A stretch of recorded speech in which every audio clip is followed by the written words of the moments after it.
It's right here, all right? Welcome back. It's right here. It's your boy, Sabe James. Today is a special show. It's so special to me, I had to have notes, y'all. And I'm going to tell you why in a second. Because joining me now, we have, and I quote, American politician and educator serving as the U.S. representative for New York's 16th Congressional District since 2021.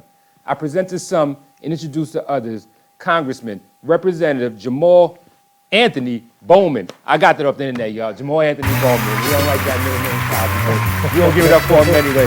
What's going on, sir? What's up, brother? How's everything with you? Yo, man, peace and love, man. Thank you so much for having me. Thanks for having me. For sure. Having the time here. Absolutely, man. It's an honor to be here. So you a Harlem dude.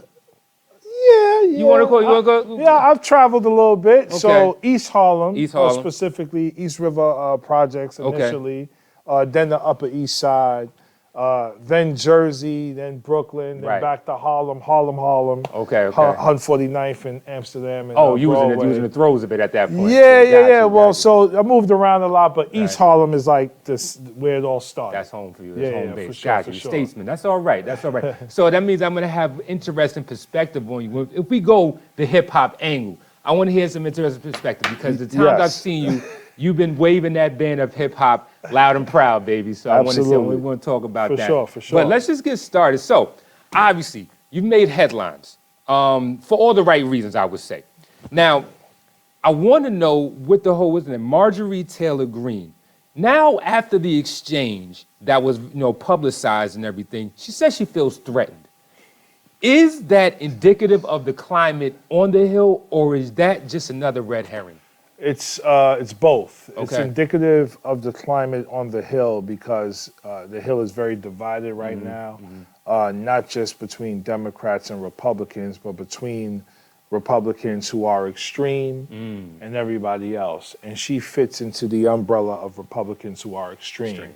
I mean, she got to Congress writing a conspiracy theory called QAnon, which stated that there is a child sex trafficking ring in a pizza shop in Washington led by John Podesta and Hillary Clinton. That's what helped her rise to fame. And because of all the lies and misinformation on the internet, it literally got traction and was a movement. That's what got her into Congress. Okay. Now she doesn't claim that anymore, but she does claim MAGA, she does claim Trump. And when you claim those things, you claim a big lie about the election being stolen, you claim the insurrection, and you claim white supremacy because it's been very clear from Trump, from her, and from others that white nationalists are afraid of being replaced by people of color, by immigrants, and by Jewish people. So that's who she is. So it's the climate, but it's also historical because, historically, whenever a black man or black person is outspoken, whenever we're articulate, whenever we're passionate, all of a sudden we become a threat, literally and figuratively. Passion is always mistaken as anger Yeah. and animosity for some reason. That's right. Now how dangerous is that? The way you're saying that there is division right now, obviously split right down the middle and segmented off one side of that. How dangerous is that behavior and that mindset in this progressive society that we're in right now? Yeah, so it's very dangerous. It's not just dangerous from a physical standpoint, but also from a psychological standpoint. Because again, with social media, you can say anything about anyone, and the more sensational, the further it travels. And it doesn't have to be rooted in fact. So that's dangerous if you have people who are just scrolling, reading headlines, not critically thinking. Clickbait. They become susceptible to the misinformation that's out there. So it's dangerous physically because unfortunately, again, we have white nationalists who are looking to inflict harm on black people, people of color, LGBTQ, marginalized groups. But then in terms of our mindsets and our psychology, it's also dangerous there. And that's why we need to be critical thinkers and doers as we consume and engage with social media and with larger society. As things change, they stay the same. Yeah, man. That seems to be the case. Just new tools. Bottom line, Yeah. social media could be weaponized in all the wrong reasons, man. So now the whole George Santos deal, How now, understanding that there's a lot surrounding that situation. We're not going to get into the details of it. We don't have time for that. But how do politicians such as yourself that have integrity or fight for integrity, how do y'all clear the air to start earning the people's trust again? Because I'm going to keep it real with you. There's a saying that I know, pretty sure you heard of it, right wing or left wing is part of the same bird. Yeah. Where do we start? It's very challenging. And this is a problem that goes back before George Santos. You know, tens of millions of people do not have trust in our government. And that's why they don't vote consistently. So part of my job is to rebuild that trust. And I rebuild that trust by doing what I'm doing now, like having conversations with people like you, your audience, and everyone else, so that people can build relationships with me that they feel warrant trust. Right? So I do that as an individual. I also try to speak about the larger institution and tell the truth about the larger institution.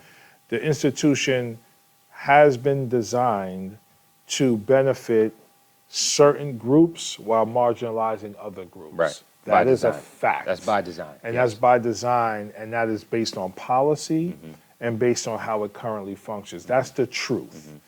But as we move forward, people like myself and other members that I work very closely with, the Progressive Caucus, members of the Black Caucus, the Squad, and others, we are trying to change the narrative by governing from the perspective of truth and from the perspective of the people.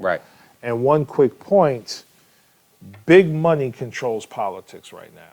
If you are wealthy, you can fund campaigns and lead people to win who will then just fight to serve you as a wealthy individual. Big corporations are a part of that. People like me, we don't take corporate money. And the reason why we don't is because we're not accountable to corporations, we're accountable to the people. So as long as we continue to fight with, for, and stand with the people, I could sleep well at night, my conscience is clear, and that's how our democracy is supposed to work. Once you get wealth involved, money involved, it's no longer a democracy, and that's one of the reasons why we have so many of the problems we have right now. And that's part of the question. It's like, being that all these captains of industry have such financial influence, how do we start from the underrepresented communities, the marginalized communities? How do we start, or where do we start to try to start gaining economical, independence, not even independence, but just strength, just influence? Because that drives policy a lot of times, what we see. 100%. So first of all, unity is a big part of that. Another design of this corrupt system has been the separation, segregation, and divisiveness that has manifested in Black and brown communities. So there's a lot of ego at play. There's a lot of crab in the barrel mentality at play.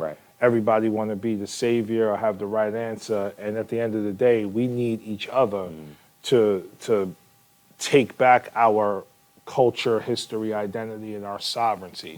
We need each other as Black people and as marginalized people to do that. And then there are three other pillars to the question you asked. One is education, the other is business or economics, and the other is politics. And so through that unity, we need to build power in all three phases. Education, politics, and economics. And so our education systems need to be rooted in curriculum that empowers us and helps us to understand how this system works and how we could build strength and power and wealth within that system. Economically, it's the same thing. And we are in an exciting time because we're in what they call the fourth industrial revolution. Oh, really? Yes. That's news to me. The fourth industrial revolution is the revolution of computer science, technology, and artificial intelligence.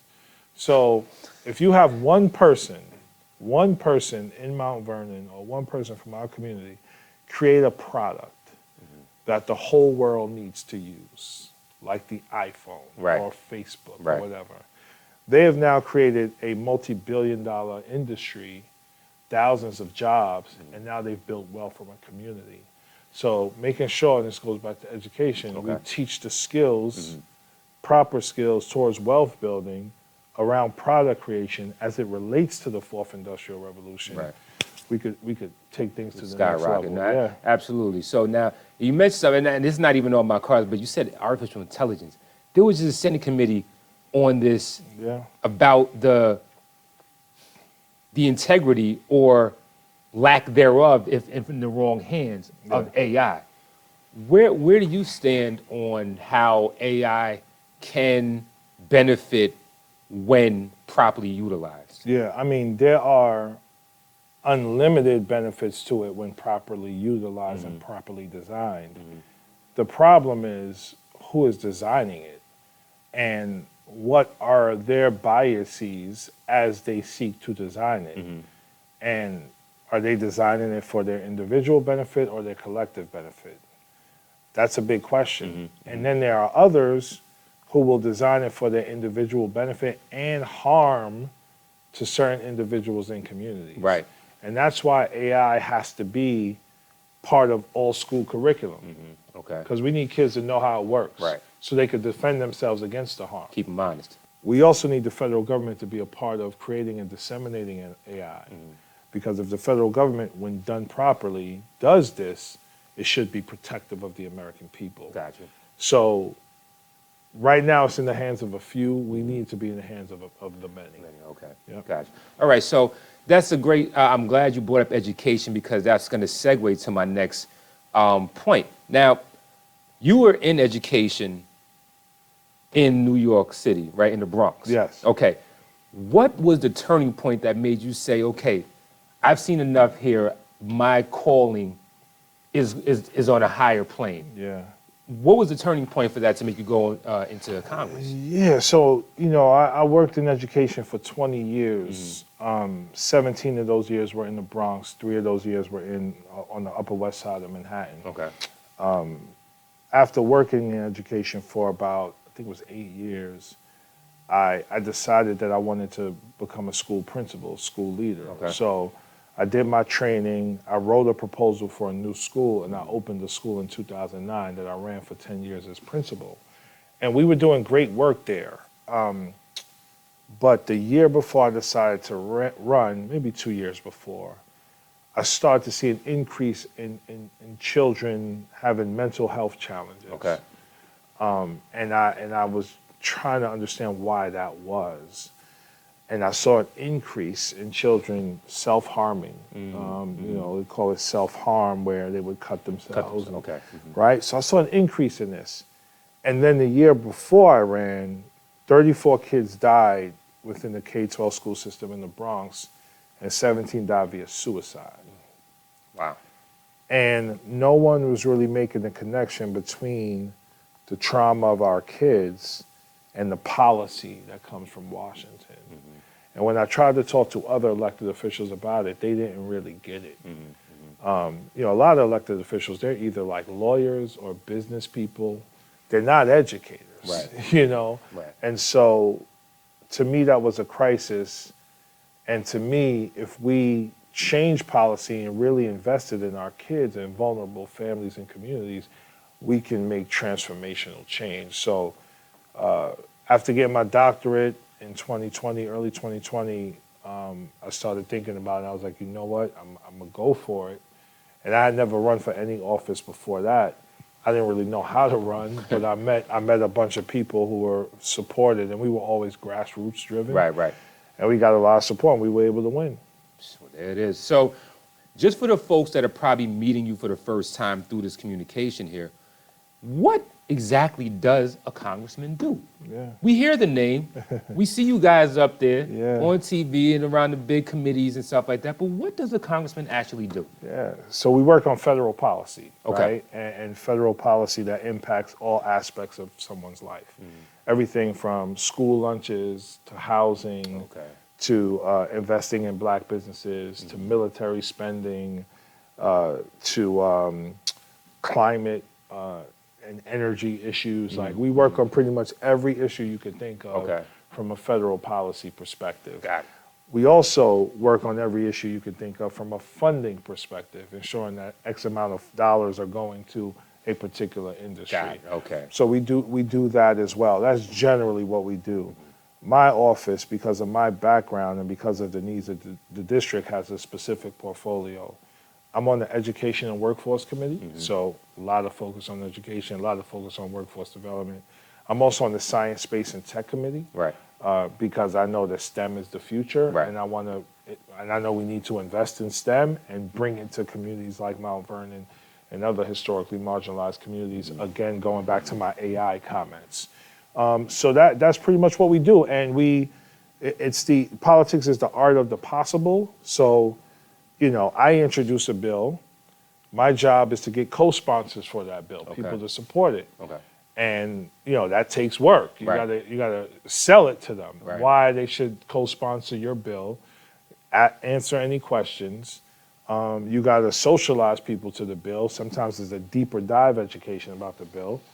And then you want to do that not just for Democrats, but also Republicans, because you want it to be bipartisan. That makes it more likely to pass. It'll pass, and right. then you want somebody in the Senate to lead the bill in the Senate. Got it. So that it could be bicameral. And if it passes the Senate and the House, now it goes to the president's desk to become law. Oh, okay. So it's everything I just explained really quickly can take a year or Right. two Right. or several years. Some bills people have been working on for their whole careers Wow. that haven't moved yet. Wow. Yeah. Okay, so this is a lifelong dedication that you got right here. It is, but like, one of my frustrations about Congress is there's not enough people who move with a sense of urgency. And it's because many people are there, whether they know it or not, to uphold the status quo. And the status quo is white supremacy. I mean, that's what that is. And that was about to be my next point. So do you feel like a lot of those things don't move? Obviously, but I don't want to say you feel, but the way it seems like it looks to the outside looking in, that because it doesn't affect their community directly, it's not on the table. Because I think about when we was growing up, because the check seat, I know how old you are, but I'm not gonna put it out for the camera. We're not separated about that many years. But when the crack epidemic got into middle America, then it became a problem then. Yes. That's when laws and sanctions, major problem. it became a major problem. But as long as it stayed amongst our community and our four corners, it was all good. Yeah. So that just leads me to believe furthermore that that's always been the case. If it doesn't affect them, it's not on their front lawn, then it's not an issue for them. And again, it's an issue of power and resources. So, pharmaceutical companies, fossil fuel companies, weapons manufacturers, they have a lot of money and a lot of power. So they can lobby for what they want. Large corporations have a lot of money and a lot of power. They can lobby for what they want. Republicans continue to not want to invest in the American people. So they put it all on private industry to create jobs and do the things it's supposed to do, but they don't always do it that way. Let me give you one policy that everyone should support. It's something called the child tax credit. Ensuring that those among us who struggle financially and are living in poverty get a little check from the government every month based on the number of kids they have so that they can feed their children, pay for housing, childcare, whatever it is. The child tax credit, if we implemented it the way we implemented it 2 years ago, we would decrease childhood poverty by 50%. Wow. That impacts all children. We did it for a year. It was transformational. Republicans wouldn't support it going forward. And so something like that is mind-boggling to me because it would benefit their constituents too. At the same time. At the same time, right? So but there are people in power and corporations in power that for whatever reason don't want us to provide a child tax credit. We'll leave it at for whatever reason. Well, we're going to go down that rabbit hole. All right, so as an educator, I want to bring this back to, we're in the school taping this show. So I want to bring it back to the school. Now, you were saying that you were a part of, I have this written down, the House Committee, serve on the House Committee on Education and Labor and the Subcommittee on Higher Education and Workforce Investment. Does that, or can those committees tie into programs like that's going on in here in the CTE, Career Technical Education Program? Yes. Okay. How would that benefit that? So when we work on, when someone introduces a bill, not only do they try to get co-sponsors, but that bill is submitted to a committee. And that committee then, the chair of that committee decides when they're going to bring the bill to committee for what we call markup. Okay. Markup is basically everybody reads the bill, and then people say, okay, maybe we need to change this word, change this language. I want to offer an amendment here, an amendment. You offer amendments to the bill. Okay. Let's say you write a public education bill focused on making sure schools are fully funded, right? Equitably funded. So the schools in Mount Vernon get the same money as schools in Scarsdale. Right. What an amendment to that bill could be is, okay, we want to make sure 1% of the overall funding goes towards career and technical education. And that one line, if the bill becomes law, and if it's funded, let's say at, $100 billion, Right. 1% of that goes towards CTE. Gotcha. So that's how that works. Okay. We would do this as well, and we probably are going to do this, and we have done it. We'll write a bill specifically focused on CTE. Okay. Where it's like, okay, we want to make sure that every high school in America has a career and technical education program that has these components, and we want to fund it at this level. Gotcha. And so, and again, introduce the bill, people offer amendments, get a Senate version, hopefully everybody like it, goes to the president, and it's signed. But again, everything I'm explaining very quickly takes years sometimes to do because everybody's not on the same page. Right, okay.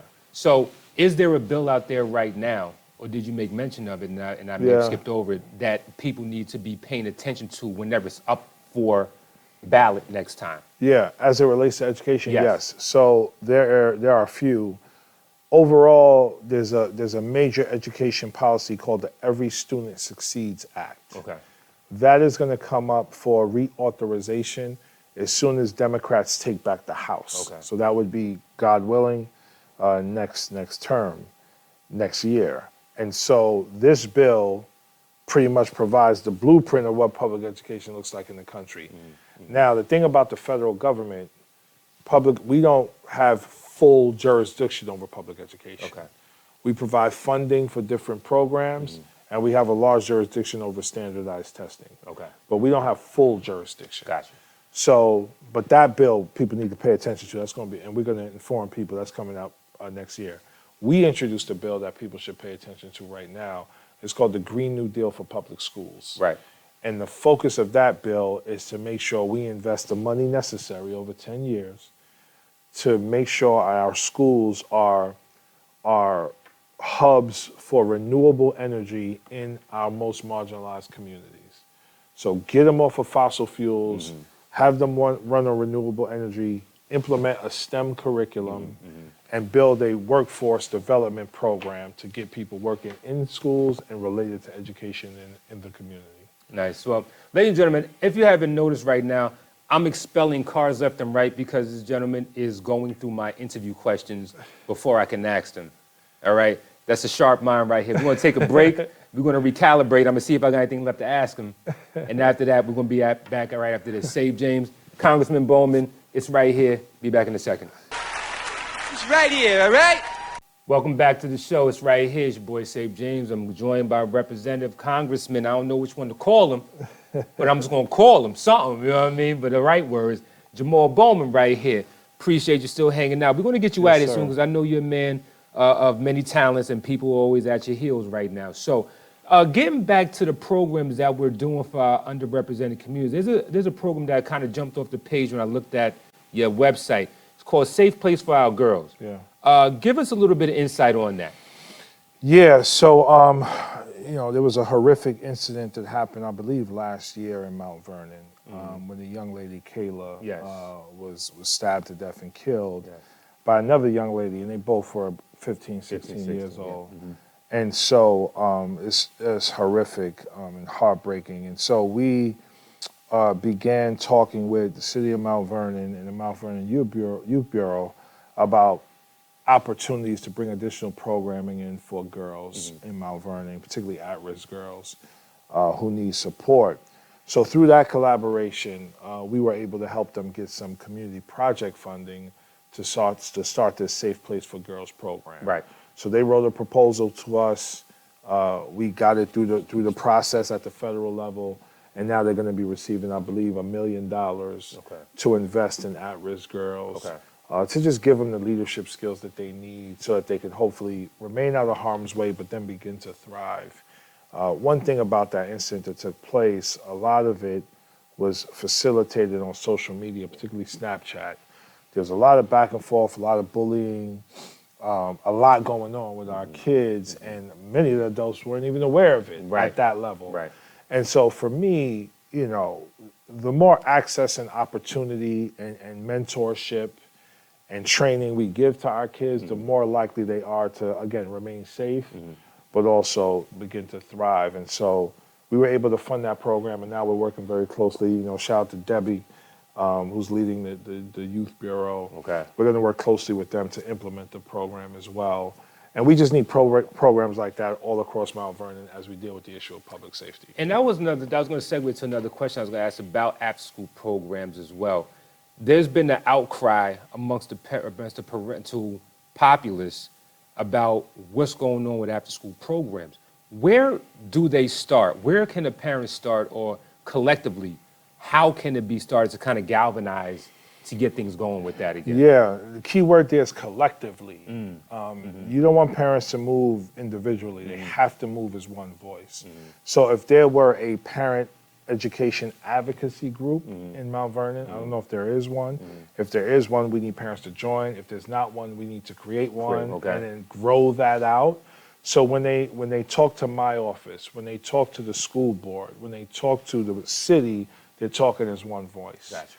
And what we need to do better overall is we need to make sure we are collaborating more at every level of government, but then also with parent advocacy groups, and then also with the private sector. And I say the private sector because, you know, Mount Vernon has struggled historically with having enough money to really invest in programs. Right. So if the private sector is interested in being a part of the solution, we can raise a lot of philanthropic dollars to support what's happening in Mount Vernon. That's awesome. So it's private money, it's federal money, it's state, county, and city money, and it's school board money.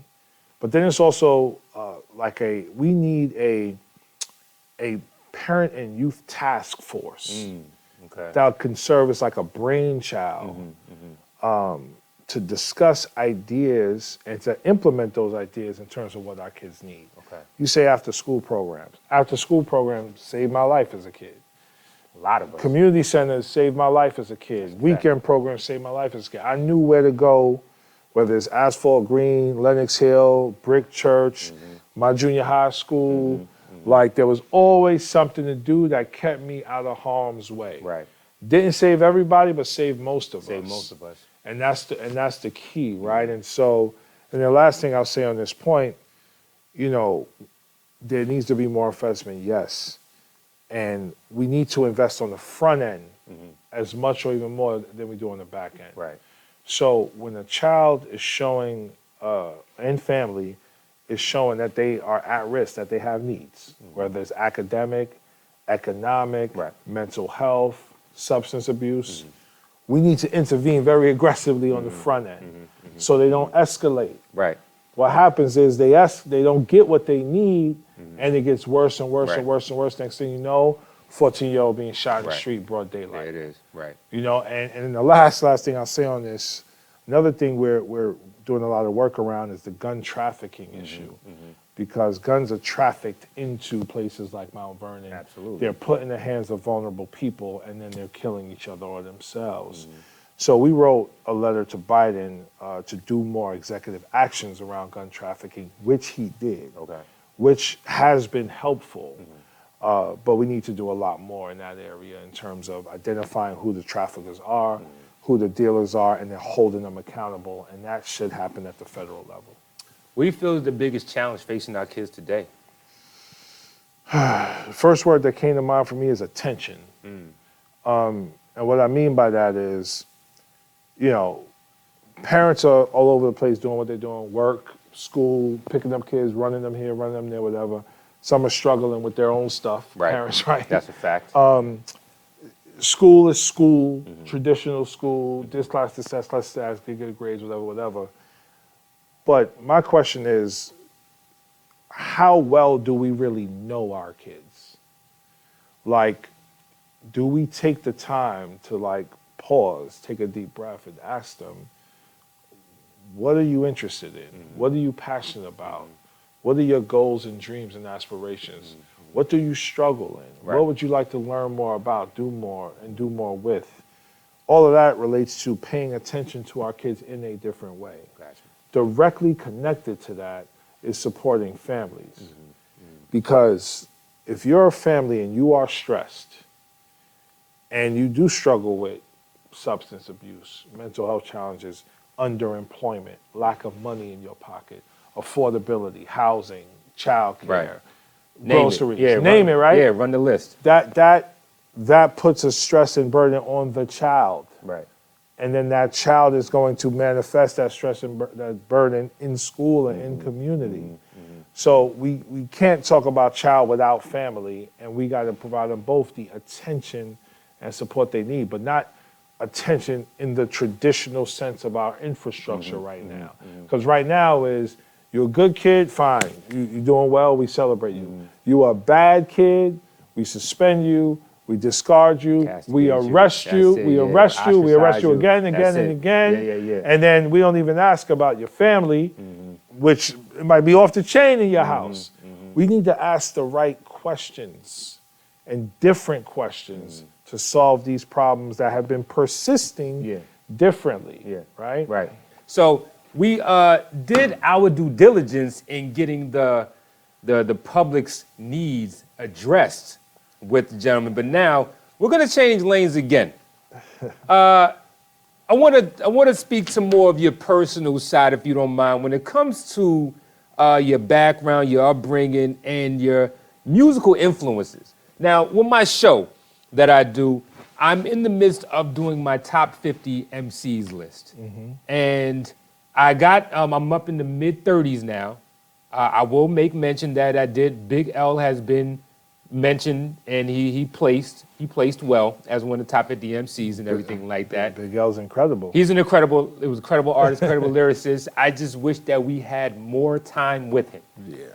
You know what I'm saying? Another part of societal ills that we fall to sometimes, whether we want to or not. And he was unfortunately taken away from us way too early.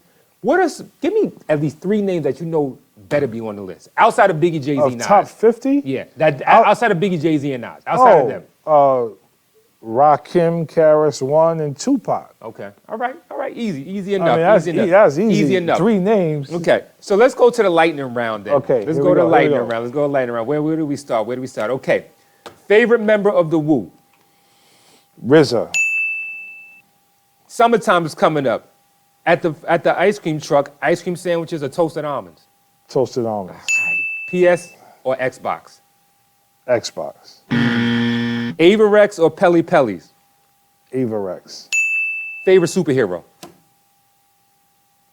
Black Panther. Nice. Biggie, Jay-Z or Nas? Nas. Prince or Michael Jackson? Formerly Michael Jackson, currently Prince. Jordan or LeBron? Jordan. Sprite or Dr. Pepper? Neither, but Dr. Pepper. Okay. Tea or coffee? Coffee, but it should be tea. Should be tea. All right. At least you're honest. At least you're being honest. We got an honest politician, ladies and gentlemen. If you had any superpower, what would it be? Oh, man. What's the joint where you could just snap your fingers and be anywhere in the world? Oh, that's like the What's that called? Oh, that's like the Infinity Gauntlet thing, like my man. Telepathy? No. Teleportation. Teleportation. Teleportation. Yes. Worst purchase ever made? I mean, I purchase things all the time that are terrible. Worst? Oh man, I gotta think about that one. You gotta come back. Come back to that one. Okay. The last concert you've been to? GZA, Big Daddy Kane, and I forgot who the third person was. We got a hip hop head in here, y'all. Y'all see what's going on right now? Last book you read? Damn. It was good too. The Art of The Art of Impossible. We got this higher order of thinking right here. All right, silly question. If you had an elephant, where would you hide it? I wouldn't hide it. I would be riding that joint everywhere I go. We're regal with it in here. You know what I'm saying? Absolutely.